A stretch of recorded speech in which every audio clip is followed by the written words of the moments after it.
All right. Hello, everybody. Welcome to today's redistricting webinar, Partisan Fairness, Redistricting Without Political Advantage, hosted by Voters Not Politicians. Before we get started, we have some quick housekeeping notes. All participants will remain muted throughout today's session. We will begin with a presentation, and then we'll move into a robust Q&A discussion. If you have a question, you can submit it to the Q&A. We request that participants refrain from utilizing the chat feature to submit a question. Closed captioning is also provided for today's session. You can view closed captioning by enabling that setting under the meeting controls at the bottom of your Zoom screen. This event is also being recorded and live streamed on our Facebook page. After the event has concluded, a recording link will be emailed to all of today's registrants and published on our Voters Not Politicians YouTube page. To kick us off, I'd like to introduce our facilitator, Executive Director and co-founder of Voters Not Politicians, Nancy Wang.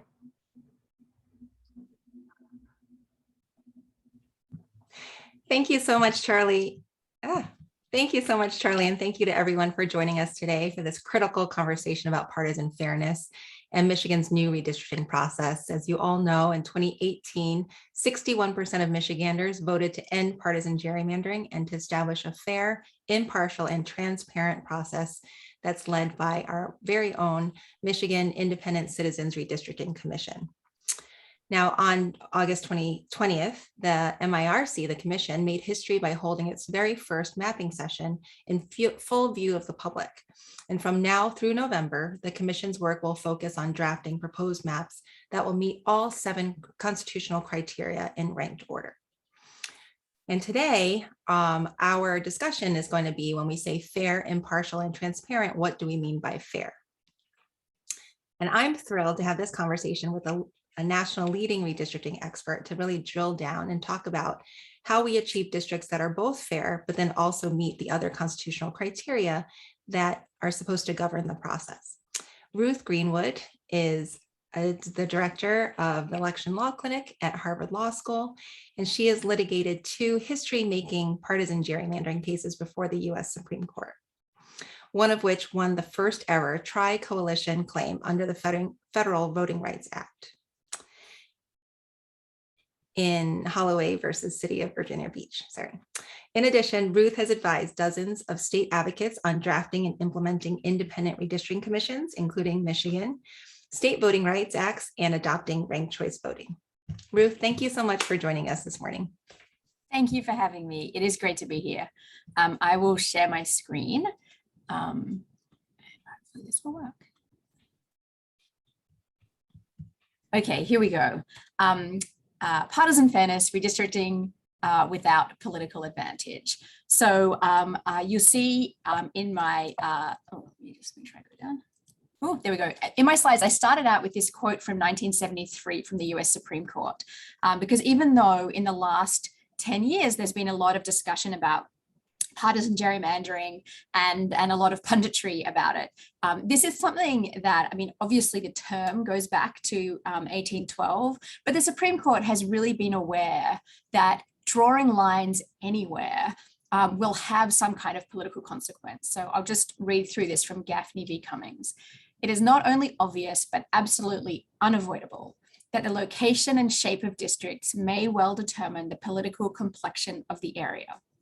So I think one of the takeaways I hope you get from today is that when thinking about partisan fairness or the partisan implications of a map, that there is always going to be a partisan implication, and it is good to be conscious of that fact and aware and thinking about which sort of implications you want and what you think is fair. So I'm going to go through these ones relatively slowly. These are some slides that pull up pictures from a website called planscore.org that I helped to develop, in that an amazing tech guy said, I think we can do this. And I was like, I would love if you could. And so I helped to make it happen. But basically, this has 2 components. What I'm showing you here is the historical part of the website, because if I tell you a number, like an efficiency gap number of 12, is 12 big? Is 12 small? I mean, it really depends on context. And so the point of plan score was to show since 1972, which is really the modern redistricting era, what types of partisan advantage have there been in plans, both towards Democrats and Republicans? And so if you look on the left side, this is the Michigan congressional plan that was used from 2012 to 2020. You can see that because it says US House. And then we're looking first at the efficiency gap score. I'm going to go through each of these types of ways to measure partisan fairness.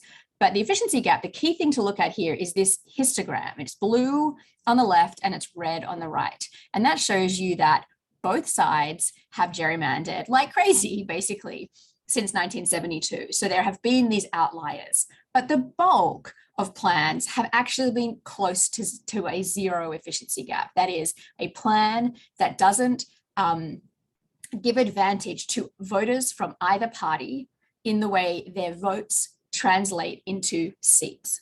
And so I'm not going to go into huge detail about what the efficiency gap means, but if you look at the bar graph here, basically D's and R's all go out and vote.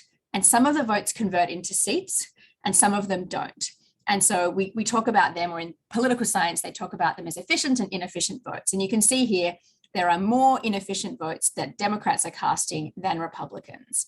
And so Michigan is a relatively 50-50 state. And so you would think, hey, about 50% of the vote, about 50% of the seats. But even in places like Wyoming, or I'm sitting here in Massachusetts, that are essentially 60-70% for Republicans or Democrats, you can still have a zero efficiency gap because it's about how people are able to vote and then have those votes convert into seats, and whether Democrats and Republicans are being treated equally in that process. So basically here you can see that the Michigan congressional plan had an efficiency gap for the last decade of 12%. And this shows you, it's not the most extreme, right? The most extreme was one of the ones I litigated in North Carolina, which was more out in the 25% range. But it's pretty extreme, right? It is something that is, we would call a historical outlier. That's the efficiency gap. Over here on the right, I've shown you what's called the declination. The declination, there's this little chart to show you essentially there are seats won by Republicans in red, seats won by Democrats in blue, and the declination actually measures the angle. I do not remember my geometry very well, and you don't have to either. The point is that we can run this score, and I don't know what 0.37 means, but I can see this histogram, and this shows you the distribution of all of the declination scores since 1972. And the point that you'll see on this is that it doesn't really matter which metric you use. The efficiency gap, the declination, I'll go to the next page where I have the partisan bias and the mean median difference. All of them essentially have a similar type of histogram. There are some outliers on the DNR side. There's a good bulk near the middle. And this congressional plan from the last decade is over on the side of giving quite a lot of advantage to the Republican voters over Democratic voters. So that's the congressional plan. And I also think it's relevant to start with this to just explain where you're coming from.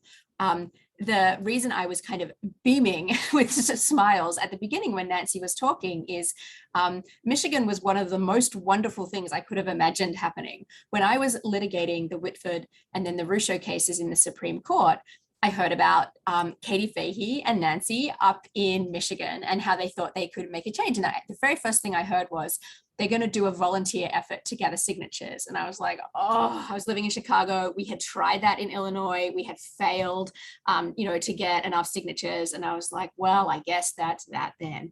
And then lo and behold, you guys got on the ballot. And then I was like, oh, those courts are going to stop it. Lo and behold, you beat it in the courts and managed to get it on the ballot. And then it actually won at the ballot box. So it has been this story of like, I'm so excited that everybody got together and believed in this, and that it also includes criteria like partisan fairness, right? It recognizes that that's a problem in Michigan. As you can see in the last decade, it's been very skewed, and you're trying to do something about it, which is great. Okay, so that's the congressional plan. I'm just showing you the efficiency gap scores for the others because, as I mentioned, they basically all point in the same direction.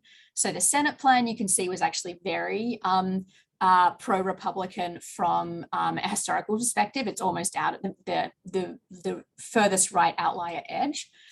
And then the House plan, again, very skewed in favor of Republicans, not as extreme as some other state House plans. Again, the one that's right on the edge, I think, is the Wisconsin one that I served over last decade.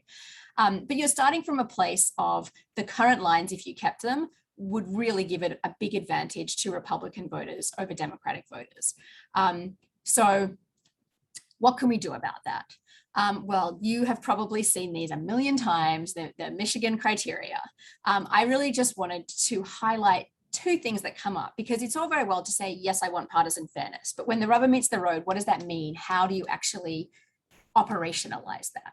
So as Nancy mentioned, these are all listed in order of priority. So the first thing is the districts have to be of equal population. That's just a kind of a toggle, yes or no, are they equal or not?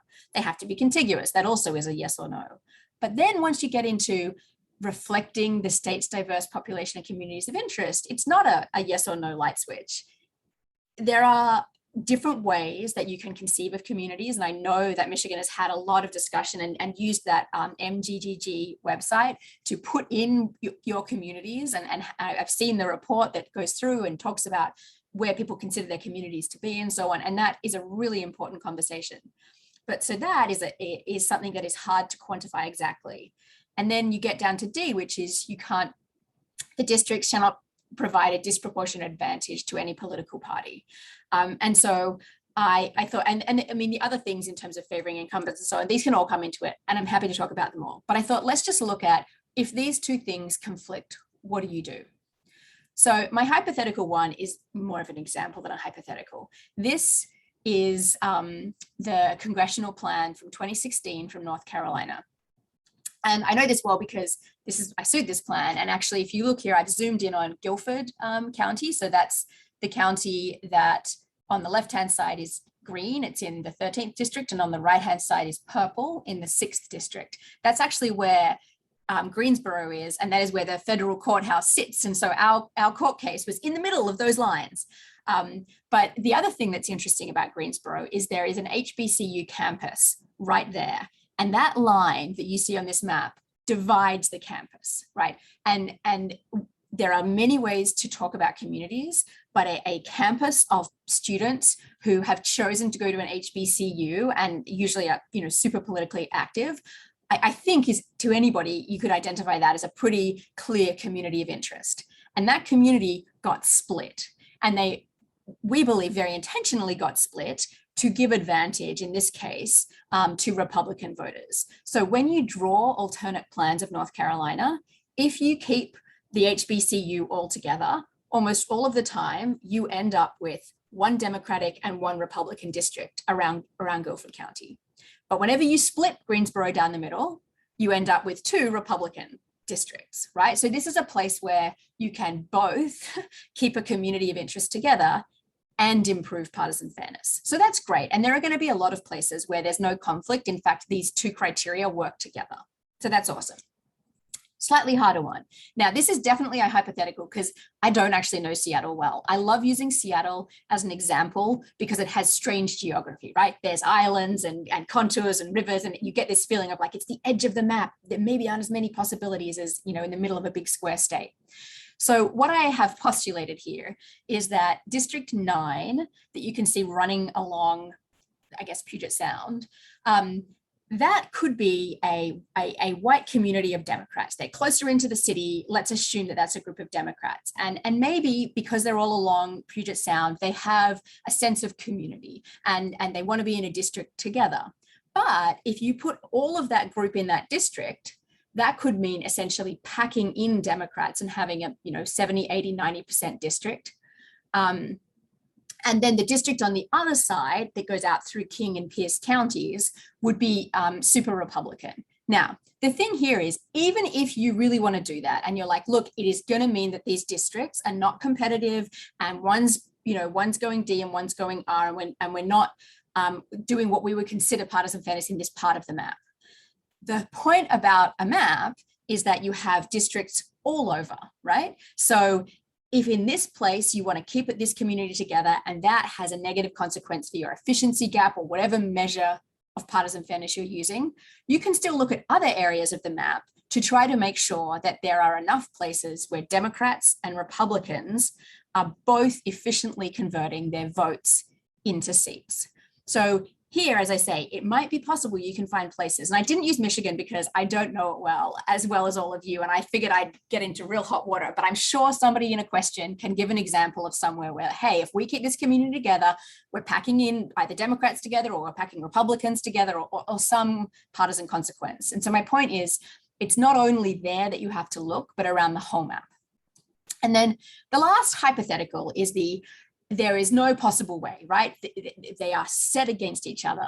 You can only preserve a community of interest, or you can ensure partisan fairness. And I put a picture of the universe here because, I mean, I presume you've had people like Moon Dushan, speak to you about I don't even know what the number is. I don't know what comes after billion, trillion, quadzillion, whatever it is. There are more possible plans for Michigan than there are stars in the universe. So the idea that there isn't one, or probably thousands or millions of plans that can actually achieve multiple goals at once is ludicrous. There will be a plan.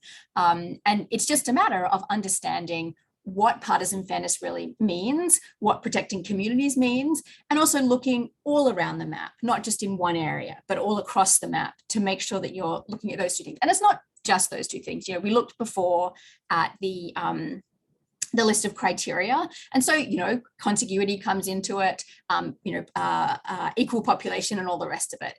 But I guess I'm here to assure you there is a way to balance all of these things. And I'm sure, I hope the commission will find it. So I thought I can get rid of this thing. We could maybe move to questions.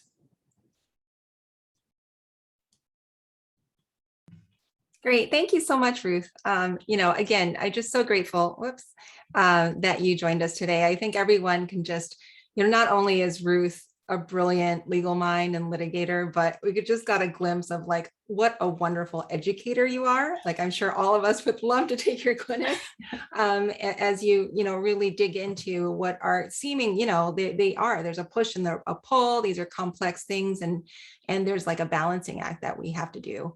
And all of that is really important to keep in mind as we're trying to draw these districts. So thank you so much for that. And right now I am really excited to kind of dig into some of these questions that we've gotten from the audience, some of which were submitted prior to today, and then some that we're getting kind of in real time.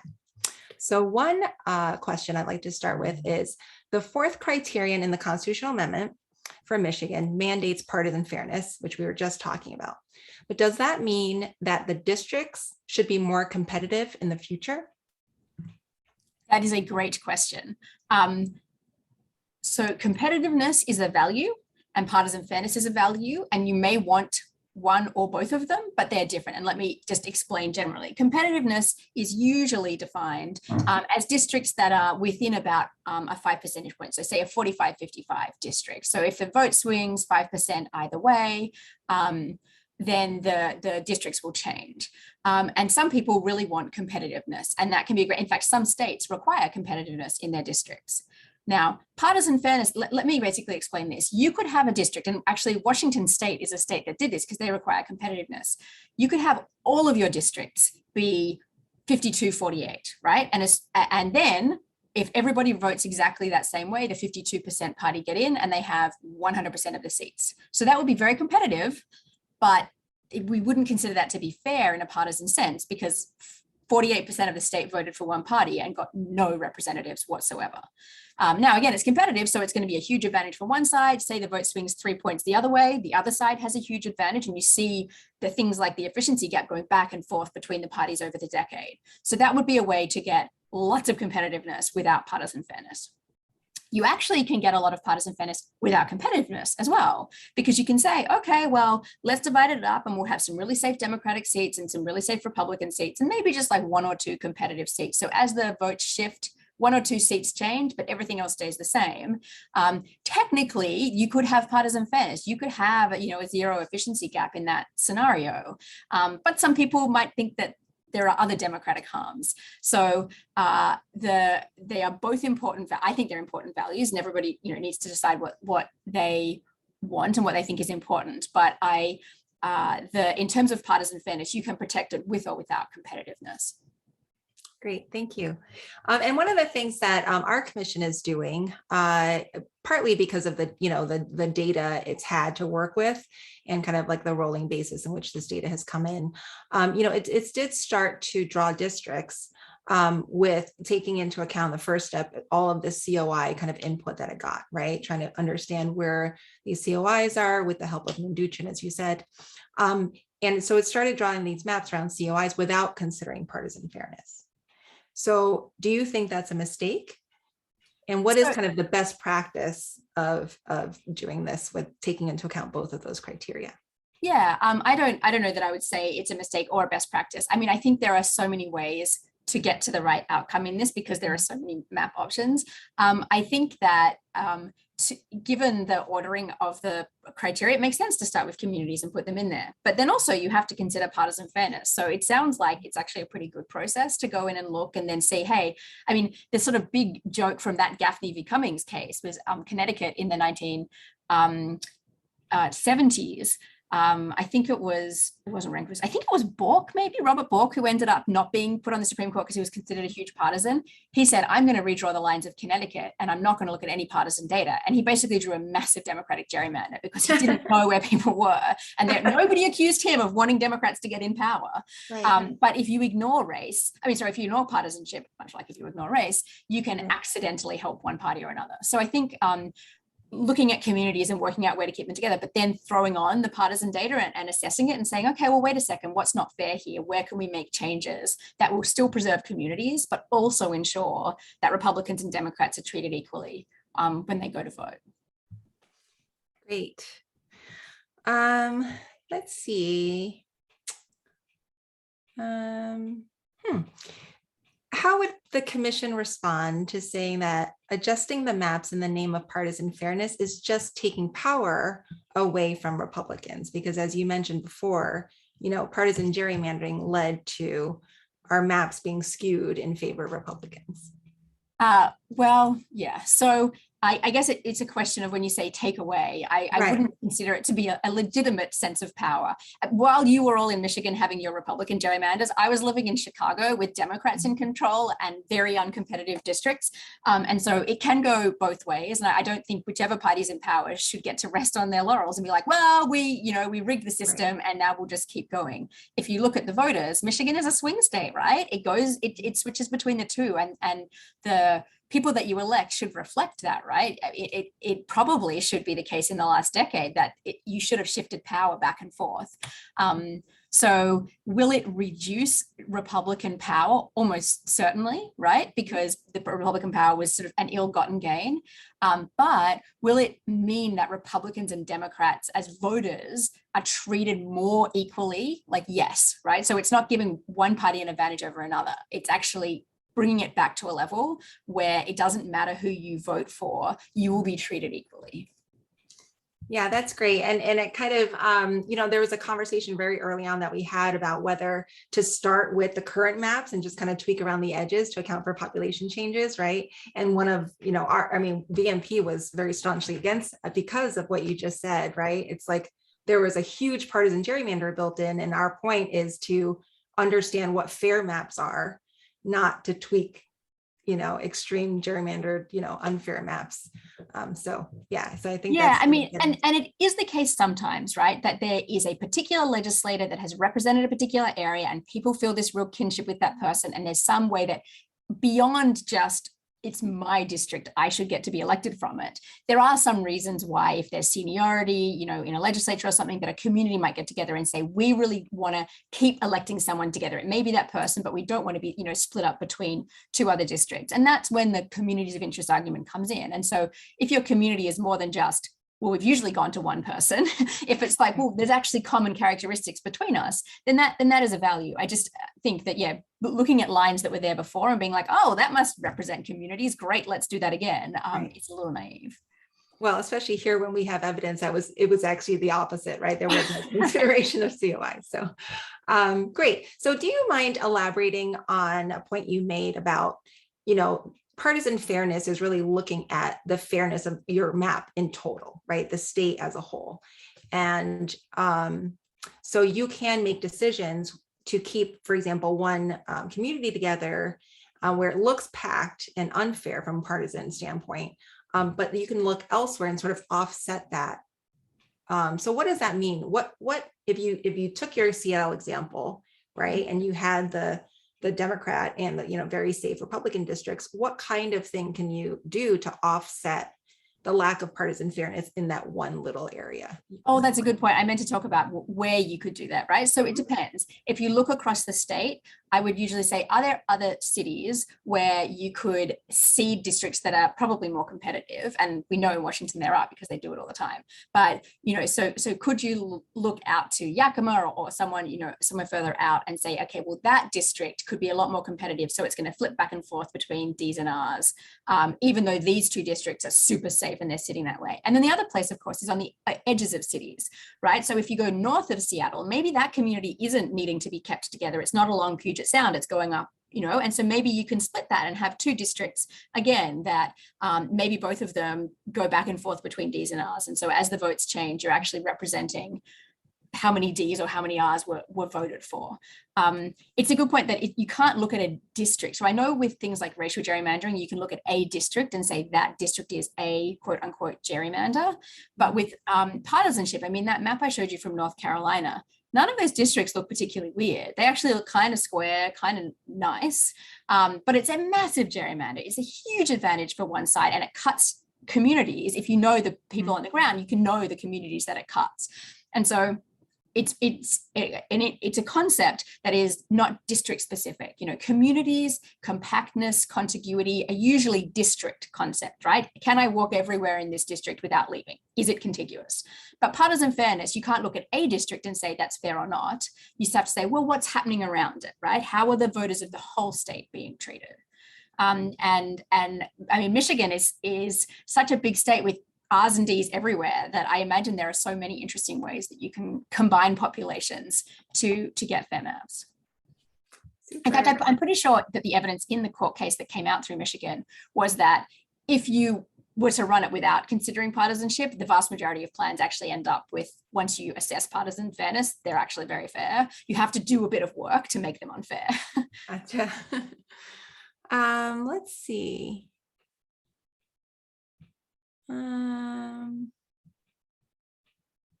There's some really interesting questions in here.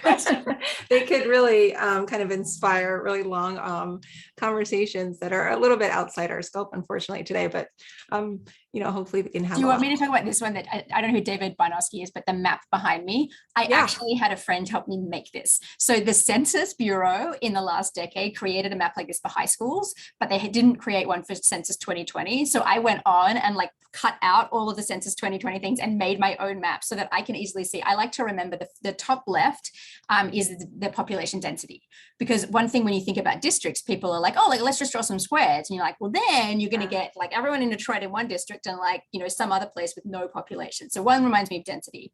Then it has race and ethnicity. So race along the bottom and ethnicity at the top right. And then in the middle, I have the population change to remember that, some states are growing and some states are becoming less. Anyway, so I made it myself. That's awesome. Very cool. Yeah. So Ruth, if you see any questions that you would love to answer, please do.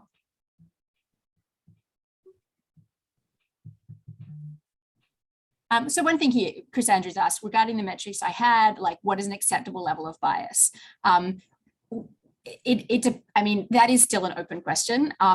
So far, we have managed to go to courts, in state courts, admittedly at the Supreme Court, they didn't go for it, but in state court, they have said, an extreme outlier is bad enough. We haven't gone close enough in to say, well, where do we actually put those bounds? Mm-hmm. But generally, the descriptive definition is if it is a large and durable gerrymander, right? So I talked to you about that, if you have 10 districts and they're 52-48, you would get a large advantage for one side, but it wouldn't be durable. As soon as the votes shift, it'd go the other way. So we would probably say, well, that's not something, I would think that you could say that's an acceptable level of bias because it switches. And the reason we put those histograms on there to show you is to try to say, well, look, in the last 50 years, people have been trying to gain advantage, but also there have been places trying to do the right thing. And even when everyone's trying to get advantage, you still get a good amount around the middle. So we thought, well, at least comparing outliers, that will give you something. When we had a political scientist have to sort of forced to give an opinion on what he thinks is over under acceptable, he thought a 7% efficiency gap for state house plans. I think it's slightly higher for Congress because of the way the numbers work. But basically, if you can keep it under 7%, usually that won't be durable. You know, you'll eventually get a switch back, even if it starts out advantaging one side. Yeah, I think that's a great point, right? So, you know, as the public, one of the things that we really wanted to make sure was, you know, the public would have confidence in the system. And one of, you know, the important things there is to set expectations. So what I hear you saying is that the maps, the final maps, to be fair, doesn't mean that you're trying to hit 0%, right? Advantage from one party to the other. Right, it might be, yeah. I mean, actually, I think the Colorado Commission came out with one which was bang on 0. And I was like, okay, well, that's amazing. Because most of them, it's like 3 or 4, you know, because the votes change and it depends which elections you use and so on. But all of the ones that Michigan produces will be run through PlanScore, and there'll be, you know, links up on the PlanScore website so you can see. And if you draw a map, you can run it through PlanScore and just see as well. Very cool. There is one question here about how the idea of partisan fairness works hand in hand with the idea of unpacking or uncracking, or, you know, uncracking in the Voting Rights Act. Yeah, that's a good point. So because race and partisanship are highly correlated in some instances, when you are talking about making sure that you enfranchise a minority community, so let's talk about, say, a Black community, you want to, the Supreme Court has says you can't do what's called racial gerrymandering, as in be like, oh, all of these Black people are here, let's stick them all in one district, let's make it a 90% Black district. Understandably, that seems offensive to the Constitution, right? You're just picking people just because of the color of their skin. But the Federal Voting Rights Act says, well, given the history of discrimination in this country, we do need to recognize that where there actually is racially polarized voting, white people prefer some candidates, Black people prefer other candidates. If that exists, we need to make sure that there are places that the communities of color can elect their candidates of choice. And so the thing here, again, is it's balancing, right? It's like, do you need to draw a 55% district? Maybe not, right? If there are some white liberals, maybe you need a 45 or a 40% district. But the point is the controlling majority in a primary will be the Black community. They will be able to elect the candidate of the primary and then be in control of who gets elected to Congress. And that will, you know, give a community that historically has been completely shut out of the process some meaningful representation. And so when we talk about cracking and packing, you can crack and pack partisans, or you can crack and pack people of color. And sometimes they have consequences for each other. And I think with all of these things, it's just a matter of, it's not like a formula. I mean, you can put stuff into a computer algorithm and spit some stuff out. But usually then, whenever I've done this, I've had algorithms run and I show them to people on the ground and they're like, oh, I guess that is like partisan fair. They're like, but it's really weird to put those communities together. So I'm like, great, let's find another way to do it. And then you look at another map and there's another way. And so hopefully that discussion is what will happen in Michigan about, you know, what is considered too much cracking or packing. That's great, you know, and things like this, we're hoping will generate a lot of like public interest and then, you know, more participation. So the thing is, like, you know, about offsets and things, if you see the commission come up with draft maps, you know, which you think are not partisan, you know, they're not fair in that one specific area, then the public, I'm hoping, will, you know, take advantage of the fact that they can submit other maps about, you know, to show kind of how you achieve that on a state basis. I think that's exactly right, because the argument that we used to get when legislators would draw these things behind closed doors were like, well, there was no other way we could do it. Whereas the whole point here is you're like, no, I have a map. Let me show you. This is exactly how you can do it, right? And actually protect all of these different criteria. I also find that I like to run things, you know, through PlanScore and get the numbers, but generally people on the ground who do politics will look at a map and be like, that's not fair. and inevitably they're exactly right. It's like, I didn't technically need the computer. You could have just told me, but I like to back it up. Cool. Let's see.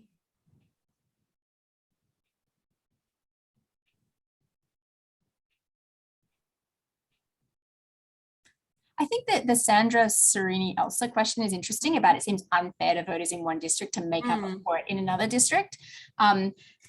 this has come up in the context of the Voting Rights Act as well. And I guess the point is, unfortunately, in that case, the alternatives are either you have no power where you are and also no power elsewhere, or you maybe don't have power in your particular district because you are the perpetual minority. There's 30% of you and you're never going to be able to get that district. But you are made up for by the fact that there's another district of like-minded people. And you can go and campaign there and work on that and help to get people elected. I did this a lot when I worked in Wisconsin. There were people who were in the city of Milwaukee in very Democratic districts. And they were like, well, we're electing a Democrat anyway. I'm going to go out further and try to elect Democrats across the state. And then there were people who were in completely Republican districts and they were like, well, I'm not going to be able to get this district changed, but what if I go to this other place and see what I can do to get the legislature overall to be representative?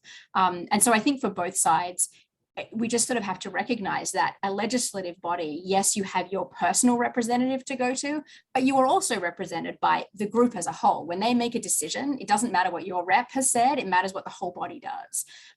And so that's why I think of this as being a thing where you can trade off a little between different areas. Now, I am sure that at some point there'll be, people who are like, no, I want my competitive district. No, I want my competitive district. And that is not my decision to make. The commission can make that decision. But so long as either solution will ensure that Democrats and Republicans are equally able to convert their votes into seats, I think we would consider that fair. Right. Can you talk a little bit about how the different kinds of maps might work together for that, to achieve partisan fairness, even for a particular area too, like the state house, state senate, and congressional? Oh, yeah, that's a good point. Right. So you have to consider the fact that you have different levels of representation. And so it might be that in your house district, you're sitting there in a red district, it's never changing, it's red, but in your Senate district, it's super competitive. And it's actually a good point that if you do have this dispute between areas, like we should get the competitive thing, well, why not make the state Senate have competitiveness here and then the House, there. And then of course there's Congress as well, where you can, the congressional thing is interesting because you're electing a group of people, but then they become part of a huge body, right in Congress. But in the state, it's true that you have a House and a Senate for a reason, right? You might not like one of your reps, but maybe you like the other one. Yeah. I remember that because that's how the 2011 California commissioners said they tried to, make sure that communities were kind of taken care of, right? That's really clever. Yeah. That's really clever. And another way I think they tried to do that was to use kind of trends, like demographic trends in drawing districts, right? So you may not have the voting, majority right now, but as the trends, indicate over time, you might. So do you mind talking about how you might use like the demographic data to kind of, draw maps as they will kind of be used for the next 10 years? Yeah, it's a good point. So all maps, districting plans, I guess, unless they get struck down by a court, get used for 5 elections. And actually, you're right, California is a pioneer on this. They have these amazing ability to work out who's under 18, but people who are 10 now are going to be voting by the end of the decade.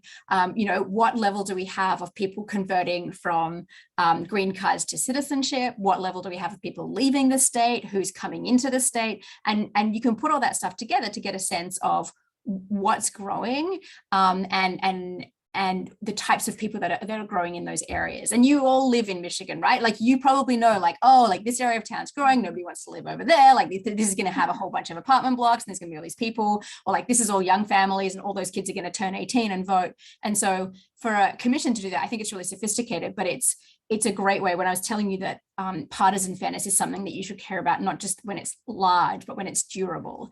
And so it might be the case that something at this exact next election, something, seems weird or whatever, or you get a big efficiency gap the first time.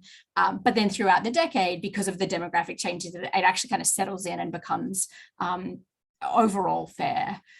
So I guess that's another point with these things, that the plan score model or any models that the commission are using are trying to predict a kind of average environment for 2022. And it might not be average, right? It might be a huge swing one way or the other. And so then you might see the numbers a little different, but you can't just assess it based on that one election. The thing we can do is look at the last decade and be like, it didn't matter.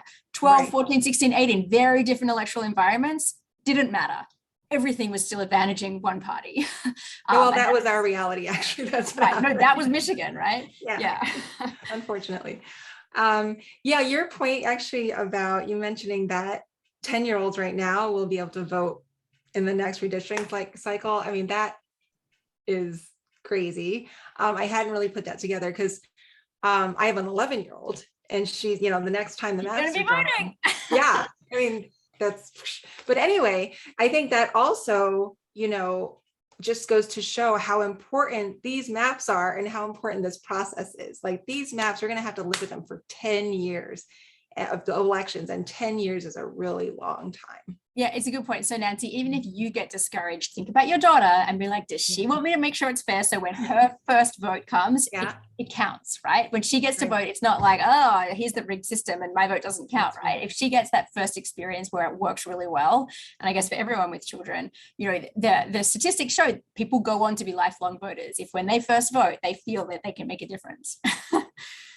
And so hopefully in Michigan, you'll have this, it'll produce this boom in turnout. Yes. I mean, already Michigan, I think, is pretty good. The upper Midwest is pretty good in turnout, but maybe you can beat Minnesota. I know, right? It's always, Minnesota is like the ones to catch. Let's see. Oh, well, we have time for, I think, one more question. You find one that's kind of sticks out to you. The Bridget Bly one. So I'm wondering about the problems of using the efficiency gap where there's self-packing. Okay. And this is so that this concept of the big sort, has come out about people living near people that are like them. This is why I have my my map behind me that includes population density, because even if people live next to other people that are like them, when you draw districts, you can draw them in all kinds of ways. You can draw them, as I say, like from Puget Sound, you can go all the way up to Canada, or you can keep it really enclosed in the city and just in this one area. So just because there are clumps of people in some places doesn't have to translate to the way that the districts get drawn. And this is the thing where algorithms can show you like all the wacky ways that you could draw districts. And as I say, sometimes if you just sort of let an algorithm go, people look at it, they're like, that is so crazy. It's like, but it's just a bunch of lines, right? And it just shows you a different way that you could configure how things happen. So this got raised in both North Carolina and Wisconsin. I think in Wisconsin, with there's a large concentration of Democrats in Milwaukee and Madison, and there's a very slight, like maybe a 2% bias in your average map that you would get out of Wisconsin would be 2% in favor of Republicans. So there's a little effect. In North Carolina, interestingly, for congressional maps, it sort of has the perfect political geography to help Democrats because it has a series of medium-sized cities, and each of them can seed a district. And so actually in that case, it was maybe even more than 2% advantage for Democrats in the average map. So there is a little bit of bias built in, but it's a lot less than what gets built in by politicians trying to advantage themselves. But yeah, it's a good question. It comes up a lot. Well, great. I see our time is up, but again, I'm so grateful for you, for those, who don't know, like we pulled this together in a matter of days, and, I know how much you have going on, but the fact that we have such a champion of democracy, that's like able to come and speak to us and really guide us, as we're going about this really historic process here in Michigan. I think it's just fantastic, and we're really lucky to have you. Oh, no, thank you so much. As I say, I've been so excited that this whole Michigan thing happened and is working, and I'm really excited to see what comes out of it. And just even seeing how many people are here today enthused about this and getting ready to, testify to the commission is just so awesome. So good luck. I'll be watching. Okay, great. And speaking of, thank you so much for all of our participants today. And then thank you so much for our team for pulling this together as well. I thought this was a fantastic discussion, and I hope we have many more to come during this process. So thank you guys. Thank you, Ruth. Bye. Have a great day.